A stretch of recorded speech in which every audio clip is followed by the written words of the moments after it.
नमस्कार, खबरों की खबर में आपका स्वागत है। मैं हूं संकेत उपाध्याय। तो हिंसा और हंगामा आखिर क्यों? रामनवमी के त्योहार पर इस तरीके की तस्वीरें एकदम दिल दहला देने वाली हैं। शांति का प्रतीक होता है यह त्योहार, और ऐसे दिन इस तरीके की हिंसा, आखिरकार इसके लिए कौन है जिम्मेदार? आइए एक एक करके आपको बताते हैं कि हुआ क्या, क्योंकि यह सिर्फ एक जगह नहीं हुआ, इतनी सारी अलग अलग जगहों पर यह हिंसा हुई। ऐसे लग रहा था कि जैसे सुनियोजित हो, अलग अलग हाथ से ना हो। शुरुआत करते हैं जेएनयू से। जेएनयू में छात्रों में भिड़ंत हुई, पूजा और मेस में नॉनवेज पर बवाल हुआ, कई छात्र घायल हुए और एक एफआईआर दर्ज हुई है। तो यह हो गया जेएनयू का हाल। अभी भी मामला पुलिस के पास है, जांच चल रही है इस पे, और राजनीति तेज है, एकदम चरम पर। फिर आइए बात करते हैं रामनवमी पर हिंसा और हंगामा। खरगोन मध्य प्रदेश में पथराव और आगजनी के आरोप हैं। एसपी गोली लगने से घायल हुए हैं और खरगोन में कर्फ्यू लगा है। भारी पुलिस बल भी तैनात कर दिया गया है। तीसरी जगह साबरकांठा गुजरात, शोभा यात्रा के दौरान हिंसा हुई, दो गुटों के बीच भिड़ंत हुई, कुछ वाहनों में आगजनी हुई। अब हम ये बात इस तरीके से इसलिए बता रहे हैं क्योंकि देखिए होता क्या है, लोग तमाम नमक मिर्च लगा करके इस पूरी खबर को प्रस्तुत कर रहे हैं कि ऐसा हुआ, वहां समुदाय का नाम ले लेके। ये जांच पुलिस करेगी, मीडिया पुलिस नहीं है, मीडिया प्रशासन नहीं है। जिसकी जो जिम्मेदारी है वो अपनी जिम्मेदारी निभाए तो हम बहुत बेहतर काम कर लें। आणंद गुजरात की अगर बात करें तो वहां क्या हुआ? शोभा यात्रा के दौरान पथराव का आरोप, पुलिस ने 9 लोगों को गिरफ्तार किया। यहां पर एक शख्स की मौत भी हुई, लेकिन पुलिस अभी भी यह सुनिश्चित नहीं कर पाई है कि वो मौत इस हिंसा की वजह से हुई या किसी और वजह से। वो पुलिस बताएगी, जब बताएगी तब हम रिपोर्टिंग करेंगे। उसके बाद आइए बांकुरा की बात करते हैं, पश्चिम बंगाल में, जहां पर जुलूस के दौरान हंगामा हुआ, जुलूस रोका गया और भीड़ जो है गुस्सा गई थी और उन्होंने पथराव कर दिया।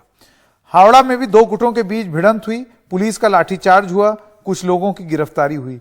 झारखंड के लोहरदग्गा में मेले में हिंसा के बाद तनाव हुआ, कुछ गाड़ियों में आग लगाई गई और 2 गुटों के बीच पथराव हुआ। तो जैसे कि आप देख सकते हैं कि वो हर जगह जहां त्योहार मनाया जा रहा था उसमें इस तरीके की एक स्थिति उत्पन्न हुई। अब इसके लिए जिम्मेदार कौन है? तुरंत मोटिव अटैच कर देना और किसी एक धर्म विशेष या उस धर्म विशेष के दूसरे धर्म विशेष के लिए चर्चा करना, यह ठीक नहीं होगा, और खासतौर से अभी क्योंकि जांच नहीं हुई है। आप अपने आप से तमाम तस्वीरें सोशल मीडिया पे चल रही हैं कि फलाने समुदाय के लोग पथराव कर रहे हैं या फलाने समुदाय के लोग जो हैं वो भड़काऊ भाषण दे रहे हैं मस्जिदों के पास से। तो ये सारी बातें जब तक जांच नहीं होगी और सीक्वेंस ऑफ इवेंट्स नहीं पता चलेगा तब तक हम उस पर टिप्पणी नहीं कर सकते। लेकिन हां, एक चीज जो फैक्ट है वो है हिंसा, और एक और चीज जो फैक्ट है, तथ्य है, वो है बेशर्म राजनीति। कि अभी बात आई भी नहीं सामने, पता भी नहीं है पूरा प्रकरण, और राजनीति एकदम जोरों पर है। तो आज जो सवाल पूछ रहे हैं वो ये है कि राम के नाम पर क्यों इतनी घृणा, त्योहार पर नफरती तांडव क्यों, और नफरती प्रयोगों के ये कहीं दुष्परिणाम तो नहीं है? ये जो प्रयोग हो रहा है नफरती राजनीतिक रूप से, सिर्फ इन मामलों में ही नहीं, जिस तरह हो रहा है, क्या ये उस नफरती प्रयोग का परिणाम तो नहीं? मैं स्वागत करना चाहता हूं हमारे मेहमानों का। आचार्य प्रमोद कृष्णन, नेता हैं कांग्रेस पार्टी के, और आलोक वत्स, नेता भारतीय जनता पार्टी। आलोक साहब, मैं आपके पास आना चाहता हूं और सवाल आपसे ये पूछना चाहता हूं। तमाम बार हमने देखा है, ये तो एक प्रकरण है, इस पर इसलिए टिप्पणी नहीं करनी चाहिए क्योंकि यह मामला अभी जांच होगी इस पे, तो उससे पहले आप पोजीशंस नहीं ले सकते। जब जांच में पता चलेगा तभी ले सकते हैं।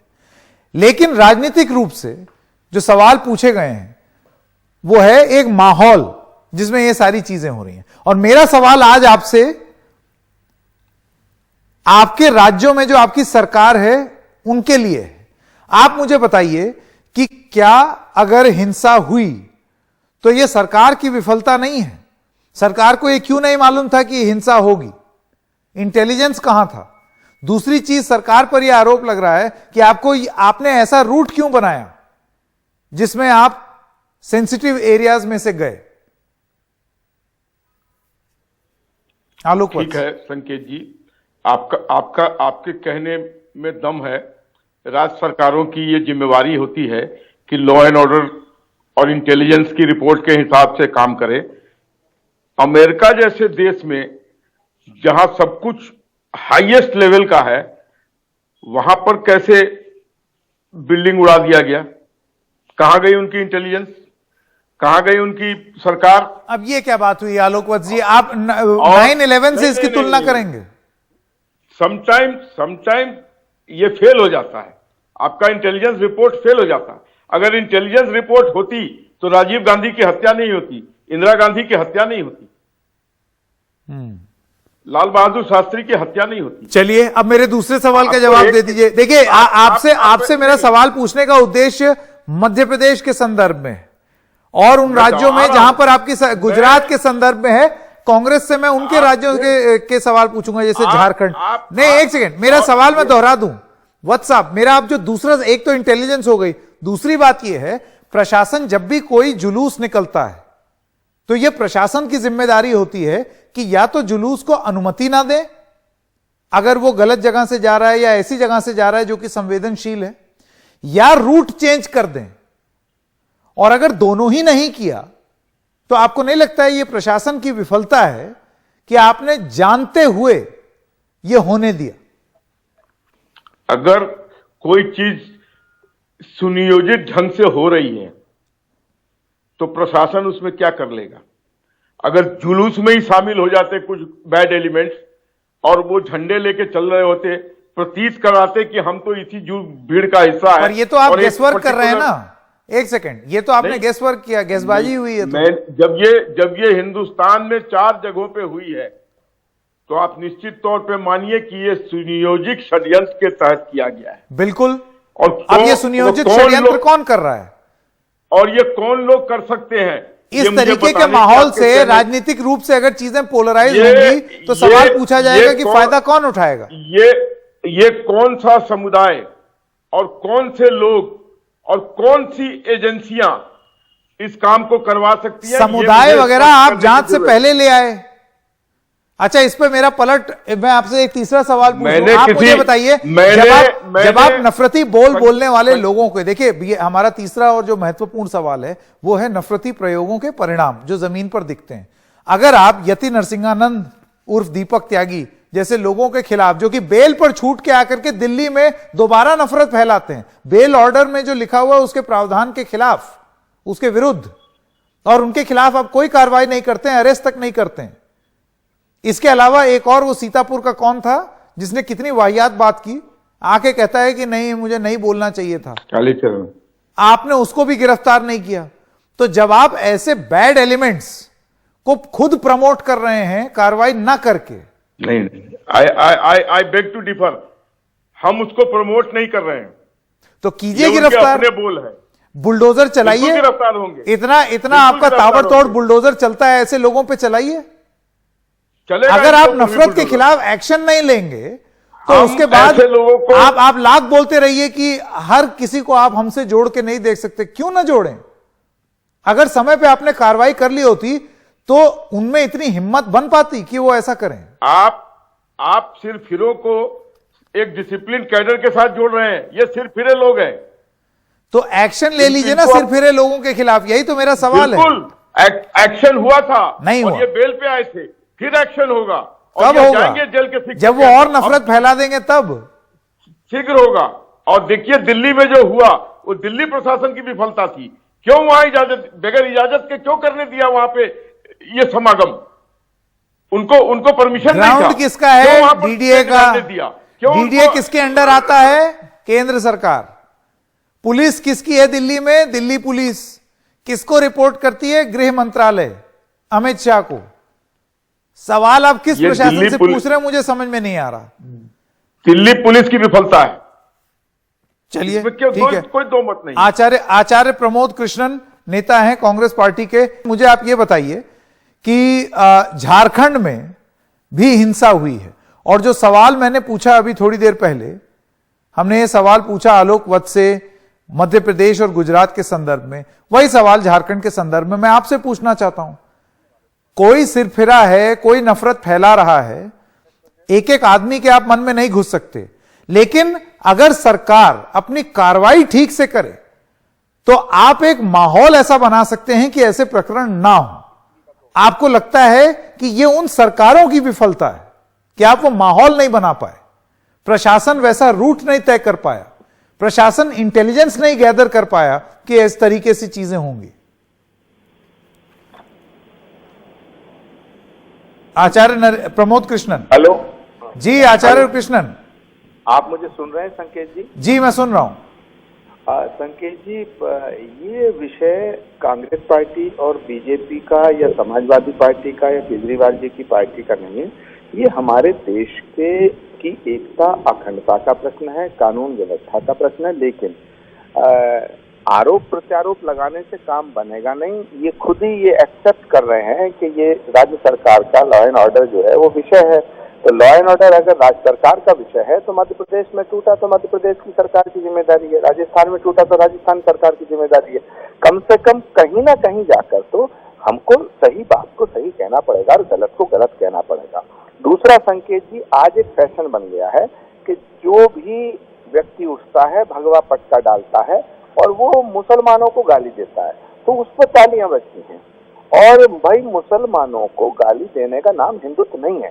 क्षमा का नाम हिंदुत्व है, दया का नाम हिंदुत्व है, करुणा का नाम हिंदुत्व है, प्रेम सद्भावना का नाम हिंदुत्व है, त्याग तपस्या और बलिदान का नाम हिंदुत्व है, सेवा का नाम हिंदुत्व है, अहिंसा परमो धर्मा कहा गया है।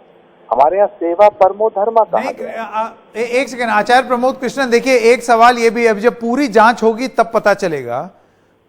बहुत सारी जगहों पर यह भी आरोप लगा है कि ये जो जुलूस निकल रहे थे, इस जुलूस पर पथराव हुआ। तो आपको लगता है कि ये जरूरी हो जाता है कि शांति का पाठ ये धर्म से ऊपर उठ के हर किसी को पढ़ाया जाए, सिर्फ एक धर्म विशेष को ना पढ़ाया जाए? जी, पहली बात तो मैं ये कहा कि हिंसा फैलाने हम हिंदुत्व नहीं है। हिंदुत्व क्या है ये मैंने बताने का प्रयास किया। लेकिन अब सवाल उठता है अपराध का, सवाल उठता है हेट का, सवाल उठता है नफरत कौन फैला रहा।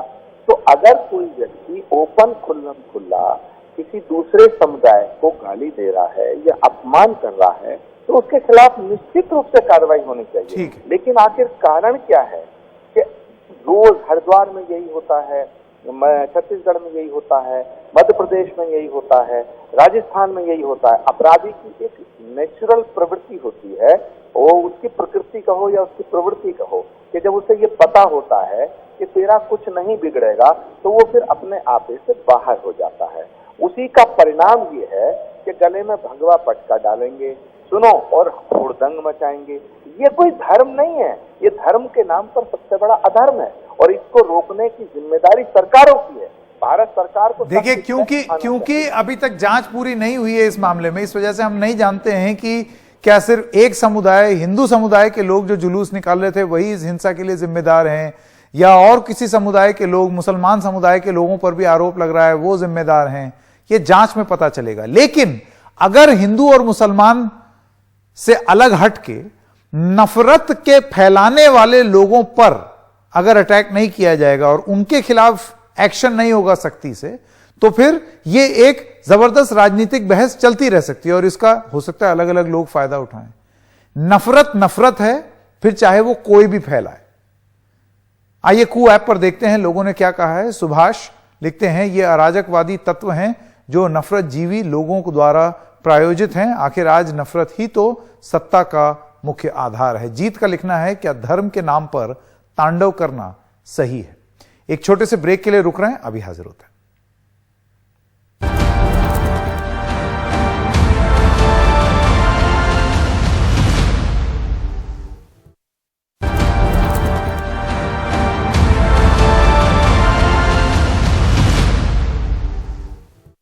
और मध्य प्रदेश के खारगोन में कर्फ्यू लगा दिया गया है। कमिश्नर का कहना है कि दंगाइयों के खिलाफ जीरो टॉलरेंस की नीति है। अभी तक 84 लोगों की गिरफ्तारी हुई है।